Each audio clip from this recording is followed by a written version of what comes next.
Tyre work ಅಂಗಡಿಯಲ್ಲಿ air compressor ಸ್ಫೋಟಗೊಂಡು ಕಾರ್ಮಿಕ ಸಾವನ್ನಪ್ಪಿರುವ ಘಟನೆ ಇಂದು ಪುತ್ತೂರು ತಾಲೂಕಿನ ಉಪ್ಪಿನಂಗಡಿಯ ಗಾಂಧಿ ಪಾರ್ಕ್ ಎಂಬಲ್ಲಿ ನಡೆದಿದೆ. ಅಲಂಕಾರು ಗ್ರಾಮದ 43 ವರ್ಷದ ರಾಜೇಶ್ ಪೂಜಾರಿ ಮೃತ ಕಾರ್ಮಿಕನಾಗಿದ್ದು, ತೀವ್ರವಾಗಿ ಗಾಯಗೊಂಡಿದ್ದ ರಾಜೇಶ್ ಪೂಜಾರಿಯನ್ನ ಸ್ಥಳೀಯರು ಆಸ್ಪತ್ರೆಗೆ ದಾಖಲಿಸಿದ್ದಾರೆ. ಆದರೆ ಚಿಕಿತ್ಸೆ ಫಲಕಾರಿಯಾಗದೆ ಕಾರ್ಮಿಕ ಆಸ್ಪತ್ರೆಯಲ್ಲಿ ಕೊನೆ ಉಸಿರೆಳೆದಿದ್ದಾನೆ. ಈ ಬಗ್ಗೆ ಉಪ್ಪಿನಂಗಡಿ ಪೊಲೀಸ್ ಠಾಣೆಯಲ್ಲಿ ಪ್ರಕರಣ ದಾಖಲಾಗಿದೆ.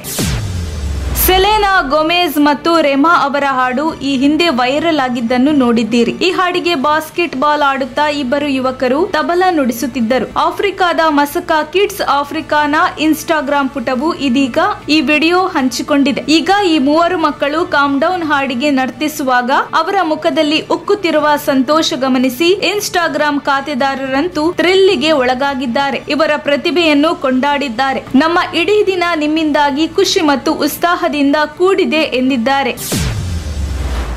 ಹಿರಿಯ ಕಾಂಗ್ರೆಸ್ ನಾಯಕ ಮತ್ತು ಪಂಜಾಬ್ ಮಾಜಿ ಹಣಕಾಸು ಸಚಿವ ಮನ್ಪ್ರೀತ್ ಸಿಂಗ್ ಬಾದಲ್ ಕಾಂಗ್ರೆಸ್ ಪಕ್ಷವನ್ನು ತೊರೆದ ಕೆಲವೇ ಗಂಟೆಗಳ ನಂತರ ಬುಧವಾರ ಬಿಜೆಪಿ ಸೇರಿದ್ದಾರೆ. ದೆಹಲಿಯ ಬಿಜೆಪಿ ಕೇಂದ್ರ ಕಚೇರಿಯಲ್ಲಿ ಕೇಂದ್ರ ಸಚಿವ ಪಿಯೂಷ್ ಗೋಯಲ್ ಸೇರಿದಂತೆ ವಿವಿಧ ನಾಯಕರ ಸಮ್ಮುಖದಲ್ಲಿ ಅವರು ಪಕ್ಷಕ್ಕೆ ಸೇರ್ಪಡೆಯಾದರು. ಕಾಂಗ್ರೆಸ್ ಪಕ್ಷದಲ್ಲಿ ಮತ್ತು ಸರ್ಕಾರದಲ್ಲಿ ನಾನು ಹೊಂದಿರುವ ಜವಾಬ್ದಾರಿಗೆ ಪ್ರತಿ ಔನ್ಸ್ ಶಕ್ತಿಯನ್ನು ವಿನಿಯೋಗಿಸಿದ್ದೇನೆ. ನನಗೆ ಈ ಅವಕಾಶಗಳನ್ನು ಒದಗಿಸಿದ್ದಕ್ಕಾಗಿ ಮತ್ತು ಈ ಹಿಂದೆ ನೀವು ನನಗೆ ತೋರಿದ ದಯೆ ಮತ್ತು ಸೌಜನ್ಯಕ್ಕಾಗಿ ನಿಮಗೆ ಧನ್ಯವಾದಗಳು ಎಂದು ಬಾದಲ್ ತಮ್ಮ ರಾಜೀನಾಮೆ ಪತ್ರವನ್ನ ಟ್ವೀಟ್ ಮಾಡಿದ್ದಾರೆ.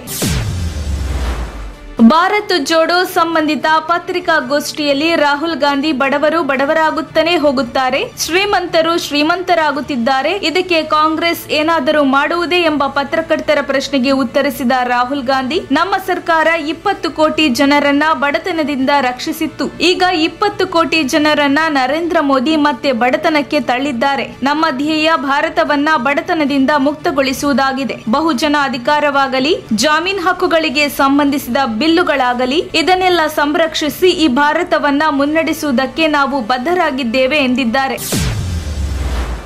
ರೇಷ್ಮೆ ನಗರಿ ರಾಮನಗರ ಜಿಲ್ಲೆಯ ಆಟೋ ಚಾಲಕರ ನಿದ್ರೆಗೆಡಿಸಿದ್ದ ಖತರ್ನಾಕ್ಗೆ ಕೊನೆಗೂ ರಾಮನಗರಪುರ ಠಾಣೆ ಪೊಲೀಸರು ಕೋಳ ತೊಡಿಸಿದ್ದಾರೆ. ಆರೋಪಿ 43 ವರ್ಷದ ಮೊಹಮ್ಮದ್ ದಸ್ತಗೀರ್ ಮೂಲತಃ ಮೈಸೂರು ಜಿಲ್ಲೆಯವನಾಗಿದ್ದಾನೆ. ಸದ್ಯ ಬೆಂಗಳೂರಿನ ಕೆಂಗೇರಿ ಬಳಿ ವಾಸವಿದ್ದಾನೆ. ಬೆಳಗಿನ ಸಮಯದಲ್ಲಿ ಹಣ್ಣಿನ ವ್ಯಾಪಾರ ಮಾಡುತ್ತಾ ಈತ ರಾತ್ರಿಯ ವೇಳೆ ಮನೆಯ ಮುಂದೆ ನಿಲ್ಲಿಸಿದ ಆಟೋಗಳನ್ನ ಕಳ್ಳತನ ಮಾಡಿ ಸಿಕ್ಕ ಬೆಲೆಗೆ ಮಾರಾಟ ಮಾಡುವುದೇ ಈತನ ಕಾಯಕವಾಗಿತ್ತು. ಇದುವರೆಗೂ 14 ಆಟೋಗಳನ್ನ ಕಳ್ಳತನ ಮಾಡಿ ಇದೀಗ ಪೊಲೀಸರ ಕೈಗೆ ಸಿಕ್ಕಿಕೊಂಡಿದ್ದಾನೆ. ಈ ಸಂಬಂಧ ಪ್ರಕರಣ ದಾಖಲಿಸಿಕೊಂಡು ತನಿಖೆಗೆ ಇಳಿದ ಪೊಲೀಸರು ಮೊಹಮ್ಮದ್ ದಸ್ತಗೀರ್ನನ್ನು ಬಂಧಿಸಿ 14 ಆಟೋಗಳನ್ನ ವಶಕ್ಕೆ ಪಡೆದಿದ್ದಾರೆ.